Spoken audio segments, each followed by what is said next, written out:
here at Haynes Avenue and Brooklyn Park Boulevard, the intersection. This is very close to where Kenneth Cooper Jr. was shot and killed during a robbery on April 5th. And this is where the vigil will be held coming up. We're waiting for it to get started. Kenny's mother, Laverne, actually organized this vigil. She joins us here now. And Laverne, why was it important to you to organize this vigil? Because people need to understand what it's all about. It's about saving the lives of these children in the community, not just mine, but others. That's just very important to me. And I love all these children, whether I have them or not, Melissa. Obviously, you want to honor your son as well. Absolutely. And, I know on the very day that he was shot and killed, you were actually on Facebook Live. Yes. Talking about how we need to stop the violence. Yes, I was. It was the comment that I was making, not only to my child, but to the other kids in the area, that the violence is something that we have to cease. It means not just to me, but to the other mothers who's losing their children. I'm not the only one that's standing here heartfelt.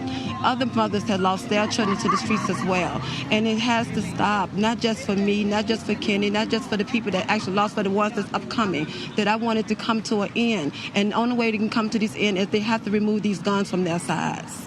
And, we hear about these shootings, we hear about these murders.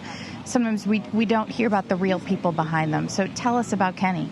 Kenny is my baby. It's nothing that I would not have done for him. Anything he wanted. Kenny was a young man. He liked to hang outside with his friends. He took care of other people. He actually had homeless people living with him at the time of his death. He'd help people any kind of way. He'd feed them. When he had my car most of the time, he'd pick them up, take people wherever they needed to go. He was loving, dedicated, loyal to any and everybody. He always showed love to everyone. You have the floor. Final words to the community about trying to get this gun violence to stop. Yes, I do. And I would like to let everyone know the violence not only have to cease here, it has to cease everywhere. And I need for the parents to take the time, the initiative to talk to their children, because you don't know what's going on with them on their daily lives. Get involved. Be more involved with these kids. As far as the motivation, letting them know that you love them, you're going to be there, you can support them. Turning to the streets is that's not the way to go.